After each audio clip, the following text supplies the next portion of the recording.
I'm Noah, overseeing the family-owned public bathhouse passed down from my grandfather.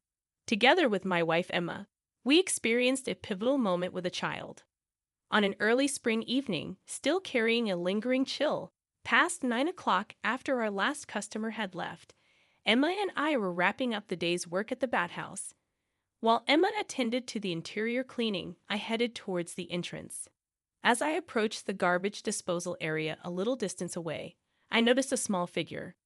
Under the streetlight's glow, I discerned a disheveled girl sorting through the trash. Intrigued, I wondered if she was searching for something. Given the late hour, I decided to approach her. Summoning Emma, we both walked towards the girl by the garbage disposal. Upon closer inspection, despite the chilly weather requiring a jacket, the girl wore only thin long sleeves, a skirt, and sneakers that were too big, causing her to crush the heels. Her appearance shocked us both. Addressing the girl cautiously, I asked, "Miss, what are you looking for at this late hour?" Startled, the girl turned towards us. Her shoulder-length hair, frizzy like a child's, and overgrown bangs hiding her eyes, gave her a neglected appearance. She replied, "I'm hungry." To avoid frightening her, I spoke gently, suggesting she come to our place. I'd offered to call her parents, but when asked for her home phone number, she shook her head vigorously. Understanding her fear of strangers, I proposed waiting together until we could contact someone from her home. Assuming she had mistaken us for strangers due to the late hour, I was surprised when she revealed, "My mom hasn't come back for about 3 days. I'm waiting for her to return, but I'm hungry." Alarmed by the possibility of abuse or neglect, I suggested involving the police. However, the mention of the police made her instantly wary, expressing dislike for them. Concerned, we continued the conversation, only to hear a gurgling sound from her stomach. At that moment, Emma asked, "How long has it been since you've eaten? Are you hungry?"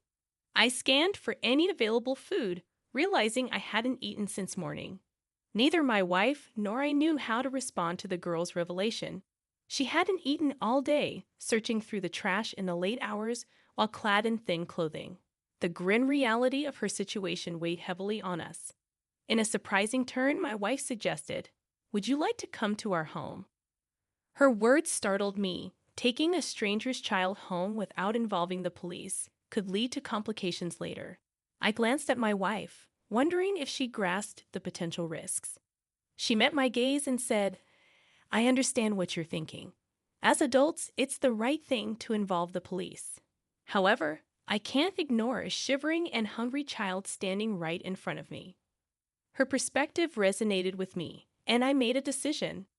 We could take the reluctant girl to the police tomorrow.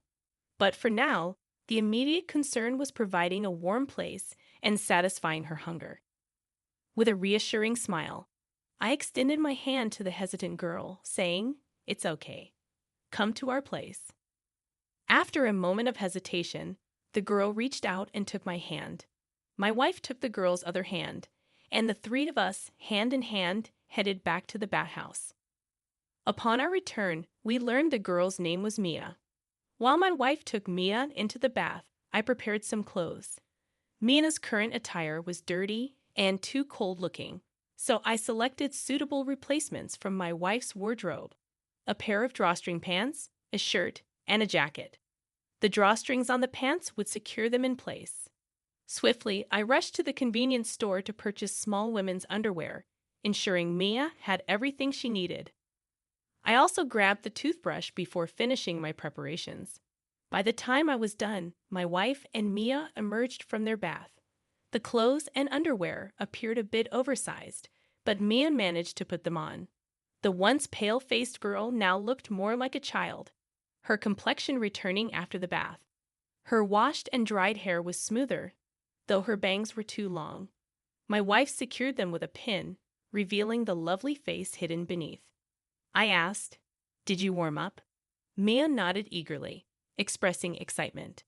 She shared her experience of the bath, likening it to a big pool and expressing her delight at the warmth. Her smiling demeanor reassured me. While I dried Mia's hair, my wife prepared a meal. The bathhouse and our house were adjacent, So once we finished, we moved next door. My wife served a warm pot filled with vegetables, meatballs, and yudo noodles. The sight of the dish made Maya's eyes sparkle. "Can I really eat this?" she asked. My wife chuckled and encouraged her to have seconds. Maya proceeded to eat heartily, using a fork and spoon as she wasn't accustomed to chopsticks. "This is delicious. It's been a while since I ate warm food," Maya remarked, reflecting on the environment she had endured until now. My chest swelled with a mix of emotions, feeling like it was about to burst. Maya seemed to be opening up and trusting us a little. Once her stomach was filled, she began sharing her story. She spoke about her rarely seen mother, her routine of rummaging through garbage for food, and her status as a 7-year-old in first grade. Maya didn't have a school bag, and her shoes and clothes were often dirty. The heartbreaking reason behind her absence from school surfaced. She was bullied for being perceived as smelly. As a couple, Mia's narrative struck us profoundly. "I like it here. I want to sleep here." "Are you going to call the police?" she asked. Without hesitation, my wife and I wanted Mia to experience at least one night of warmth and rest. Reassuring her, I said, "It's okay. Let's sleep together on a fluffy bed tonight.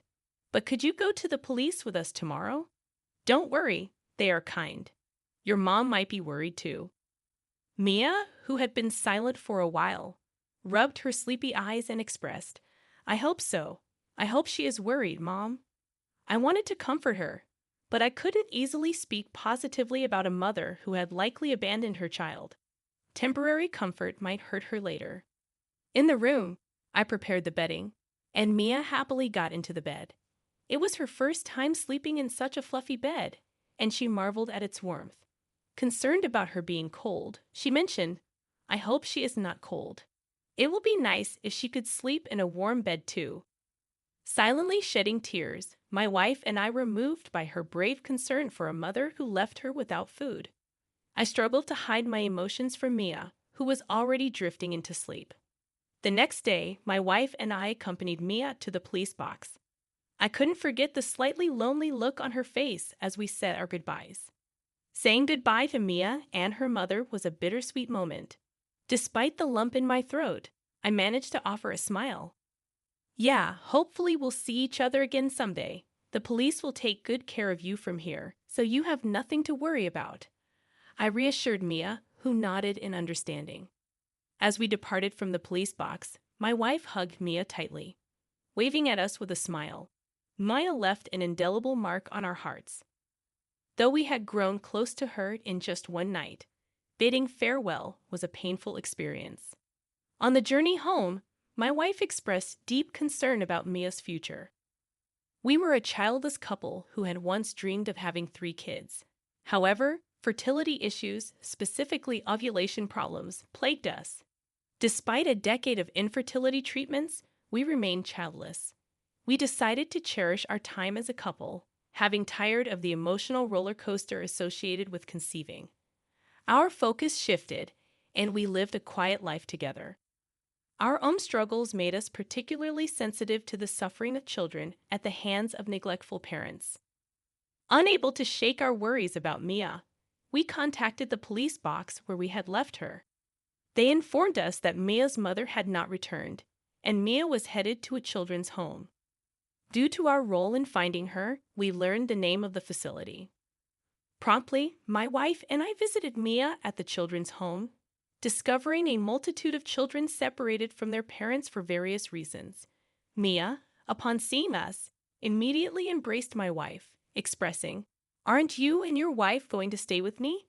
They said my mom might not come back." Stunned by her words, we covered up her straightforward question with a forced smile. Despite the emotional bond formed in that short time, the reality was clear. We couldn't live with Mia. After all, we were strangers, but when we spoke to the children's home staff, the story took an unexpected turn. Upon leaving, we were introduced to the concepts of foster care and adoption.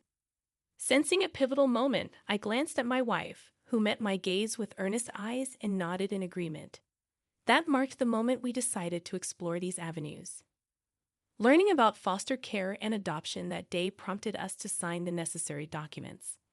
For children like Mia, who had recently arrived at the children's home, obtaining permission from the family court was deemed necessary for adoption or foster care procedures. Fortunately, that permission was granted without any complications at a later date. Following this, we actively engaged in training and seminars to become adoptive parents, leading to busy days. During this period, we occasionally visited Mia, gradually building a connection with her. During one visit, we mustered the courage to ask Mia, "How would you feel if we said we want to live together as a family in place of your mom?" Her response was heartwarming. "I'd be so happy," Maya answered with a beaming smile. It was a moment that fueled our determination. While a traditional mother experiences the blessing of nurturing a child in her womb, we lacked that natural process to become Mia's parents and witness more of her joy. We set a goal and combined our efforts to overcome the challenges of busy days. However, a day of unexpected turmoil arrived. We received a call from the children's home staff, urgently inquiring about Mia's whereabouts. It turned out she had slipped out of the facility. Both my wife and I rushed to search for her. The distance between the children's home and the apartment where Mia used to live, now our home, added to our anxiety. Fearing the worst scenarios, we received a message that Mia had been found by the police. Hurriedly, we went to see Mia upon her return to the children's home. As we arrived, Mia's tear-streaked face told a story of her recent experience. "I want to go to where you guys are. I want to eat meals together again and take a bath like in a swimming pool." Mia expressed, her words filled with longing. My wife and I were rendered speechless, embracing her tiny body tightly. This incident served as a catalyst, intensifying our desire to become a family with Mia. As time passed and Mia regained her composure, we made her promise not to leave the children's home alone due to our concerns. We reiterated our intention to take Mia into our care to the staff. Subsequently, the procedures took more than half a year to complete. Finally, as a couple who had undergone special adoption, we were able to bring Mia home. Fast forward 4 years, and my wife, Mia, and I were living joyfully. Mia was no longer cold or hungry. Each day, she cheerfully went to school with a neat school bag on her back. However, shortly before Mia's birthday, a letter arrived from her biological mother, expressing a desire to meet Mia on her birthday. Without hesitation, Mia agreed to the meeting. Though we felt uneasy as parents, Mia was already in 6th grade, an age where she could make decisions for herself. We respected her choice. On the day of the reunion, Mia went alone to the designated cafe. Anxiously waiting for her return, she came home after about 2 hours, her demeanor unchanged. According to Mia, her biological mother had remarried and seemed genuinely happy. Maya felt relieved to see her mother happy and expressed her love and understanding, despite being left behind. Seeing Maya's determination, we felt proud and relieved that we could continue living with her. The 3 of us decided to celebrate Mia's birthday by buying a cake together. Holding hands, Maya looked a bit embarrassed but complied. Reflecting on the journey from the day we found Mia rummaging through the garbage to our walks hand in hand to the public bath, we realized how much she had grown. Maya would continue to grow, but she would always be our precious daughter. As I etched this happy moment into my heart, I knew that we would continue to walk together as a family of 3, cherishing